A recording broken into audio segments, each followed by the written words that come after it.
Welcome to the Books of Titans podcast, where I seek truth in the world's best books. I'm your host, Erik Rostad, coming to you from the beautiful Books of Titans studio in Franklin, Tennessee. My goal is to read 52 books per year and share what I'm learning. I'll talk a bit about each book, tie ideas together from a variety of genres, and share the one thing I always hope to remember from each book. Today I'm going to cover the Apocrypha. This is book 21 of 52 for my 2022 reading list. Well, I have always been scared of this book. It was never in the Bibles that I grew up reading. And so the Apocrypha, if you go into a Catholic church, you pick up a Bible, there's probably going to be this thing called the Apocrypha between the Old and the New Testaments. But that was never the case in the Bibles that I saw. But I would always hear about the Apocrypha, but it was this scary thing. Like, why is it not in my Bible? If it's not in my Bible, is it bad? Why was it not in there? Are there bad ideas? Will this kind of mess with my head? So I had all these just fears of this book and didn't really want to ever read it because of these fears and unknowns, I guess is a better term. Well, when I was 20, I took a course in college where we had to buy a Bible with the Apocrypha in it. And we would reference different parts of the Apocrypha, but even then I didn't read through the Apocrypha. It would just kind of be like picking out certain verses in there for the sake of study. And so I've never read the Apocrypha until this year. This was my very first time going through it. And I loved it. It's one of my favorite books that I read this year, and it is kind of hard to call it a book though, because it's similar to the Bible in the sense that there are different books within the Apocrypha. And so you've got some that are history, there's some that are wisdom literature, there are some that tell stories, like small stories of individuals within this grand sweep of what's occurring outside. So within the exile, there'll be families, and how do these families remain faithful in occupied, far from home and in an exiled territory? Like how do you remain faithful in that situation?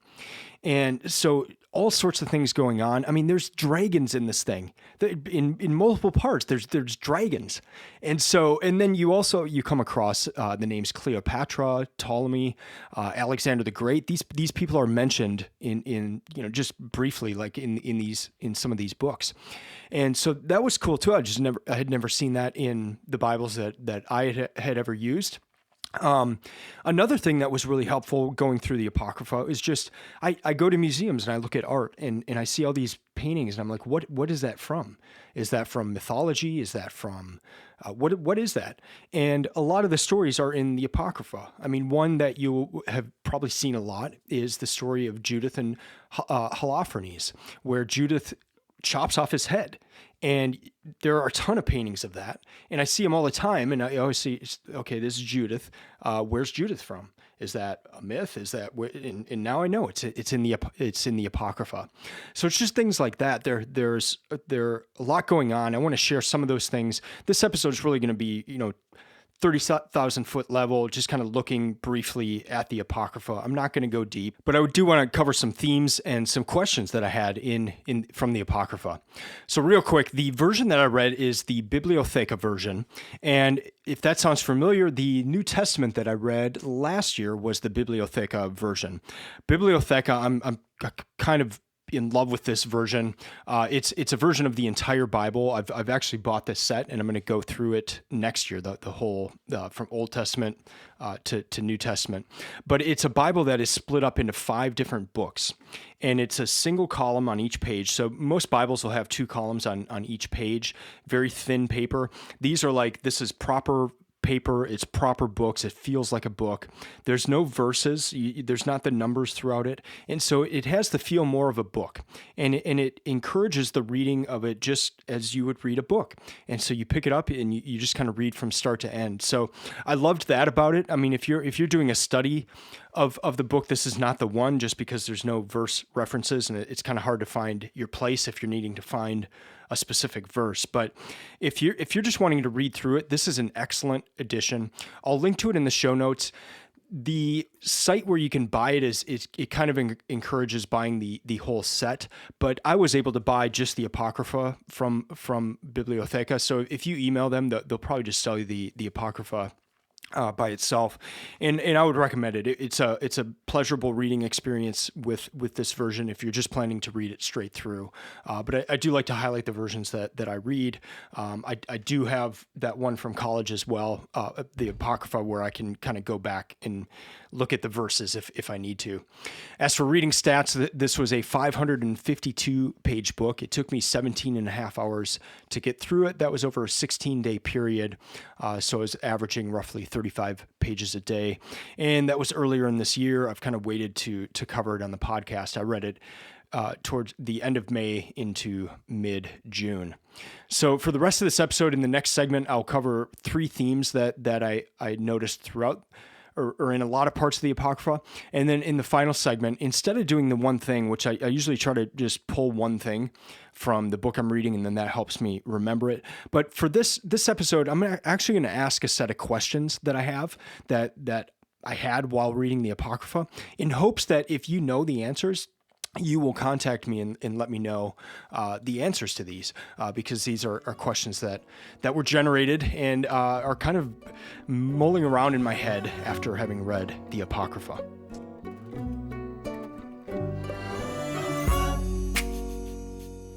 All right, so here are 3 themes that I saw throughout the Apocrypha. And the first was just the giving of alms. So giving to the poor, that sort of thing. And just kind of it ties into a bigger thing of just faith in action. When I read through the Bible at the beginning of 2020, one thing that stood out was just the number of times that it's mentioned of how God cares for the poor and the downtrodden. And God doesn't really care about your interest rates of the country and the economic viability of the industry. Like, he cares about the poor and how they're treated. And so you see this throughout the Apocrypha and in the wisdom sections, especially, and then also in the book of Tobit. So I wanted to read first from the book of Tobit, and here are some parts about giving alms. It is better to give alms than to lay up gold. Almsgiving delivers from death, and it shall purge away all sin. Those who do alms in righteousness shall be filled with life, but those who sin are enemies to their own life. End quote. I love that. Those who sin are enemies to their own life. And then almsgiving delivers from death. Those who do alms in righteousness shall be filled with life. I'm going to read a little later on here. This is from the book called The Wisdom of Jesus, the Son of Syriac. It says, "Be not faint-hearted in your prayer, and neglect not to give alms." So that's about alms, but again, just kind of this larger sense of, especially when you're reading the stories of the people in exile, the Jews in exile, like how are we to then live? And you're to live in this manner, and you're to remain faithful and giving alms and just taking care of the poor. That was a big part of that. The next big theme was that of wisdom. There are books of wisdom, but then just discussion of wisdom in a lot of the different books of the Apocrypha as well. But wisdom in particular, in the sense of you gain wisdom through righteousness, through doing the right thing, through obeying the law. You don't gain wisdom by disobeying the law or through sin or through doing the wrong thing. You gain wisdom and you grow in wisdom in doing the right thing. So here are some parts that stuck out. The first one: all wisdom is the fear of the Lord, and in all wisdom is the doing of the law. And the knowledge of wickedness is not wisdom, and the prudence of sinners is not counsel. End quote. This comes from the wisdom of Jesus, the Son of Syriac. Again, all wisdom is the fear of the Lord, and in all wisdom is the doing of the law.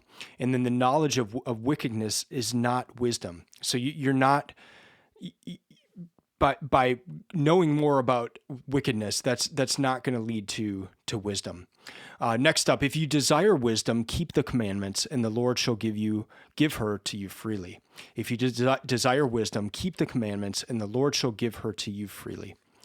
Next up, he who keeps the law becomes master of its intent, and the end of the fear of the Lord is wisdom. And that comes from the wisdom of Solomon.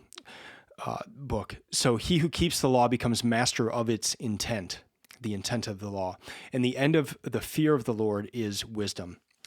And then the last part here, this one also comes from the Wisdom of Solomon. Wisdom will not enter into a soul that devises evil, nor dwell in a body that is mired in sin. For a holy spirit of discipline will flee deceit and will start away from thoughts that are without understanding, and will be reproved when unrighteousness has come in. For wisdom is a spirit that loves man. End quote. A final theme here, and I try to keep the G rating for this episode, but I will... I just need, there's only one way to put this. And the final theme of the Apocrypha is just women kicking ass. You've got Judith chopping off the head of Holofernes. You've got the book of Esther. You've got just different sections where women are kicking ass. And that is the only way I know how to say it. You're just going to have to read it. So, some fantastic stories, memorable stories, and... oh, there's a lot to enjoy in the Apocrypha.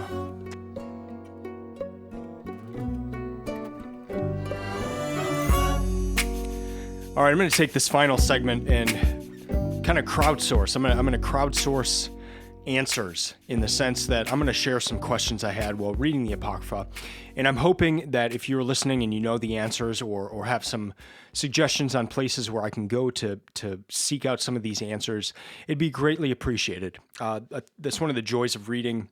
And I think one of the things that keeps you humble while reading is just the more you read, the more you know how little you actually do know. And when you read that, it just opens up this whole nother set of questions. So it's like you realize how little you actually know and how much you still need to learn.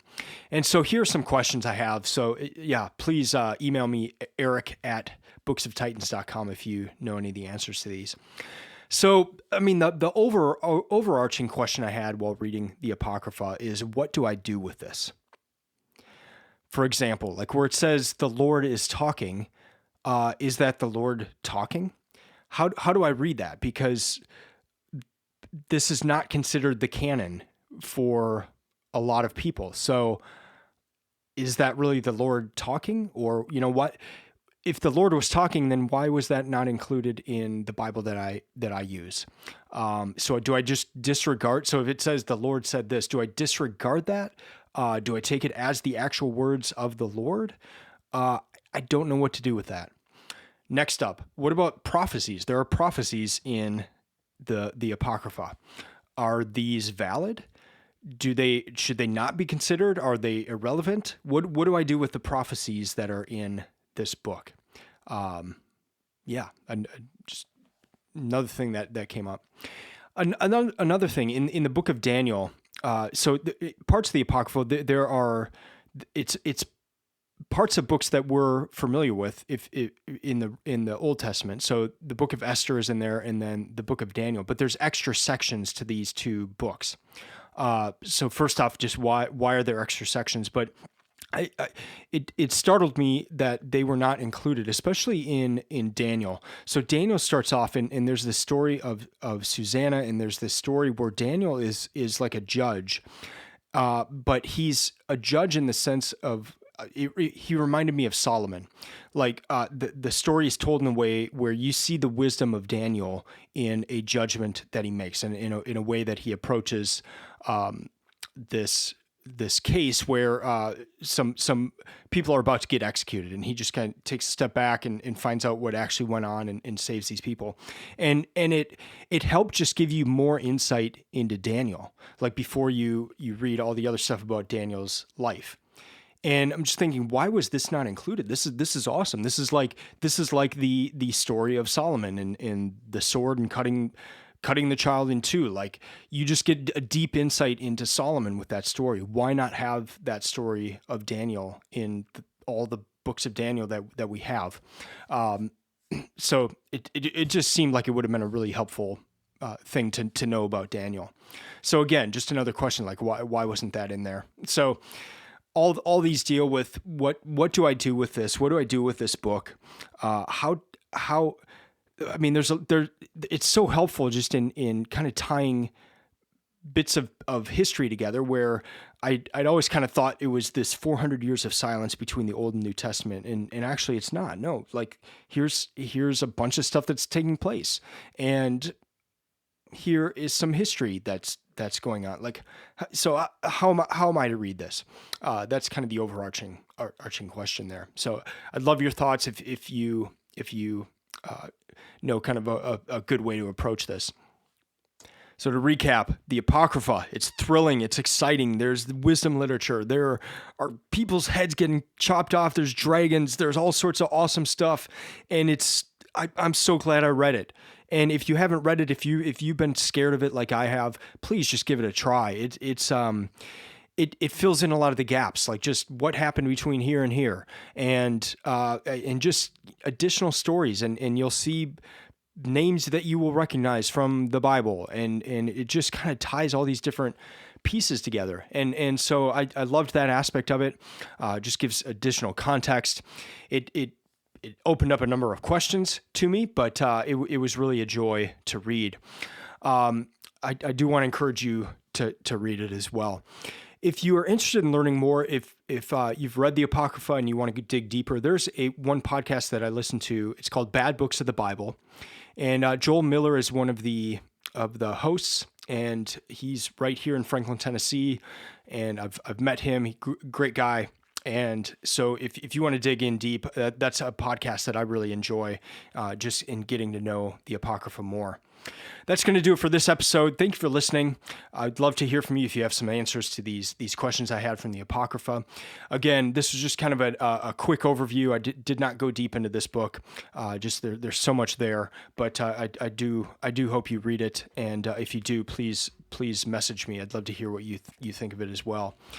Follow me on on Instagram or Twitter at Books of Titans, and you can go to the website as well, booksoftitans.com. I have a ton of resources there. Just how do you create a reading list? How do you get started with reading? What are some good books to get going on that journey? So there's a lot of good resources there. I'll be back in a week or two with another book from this year's reading list. Until then, keep reading, keep listening, and keep thinking. I'm out.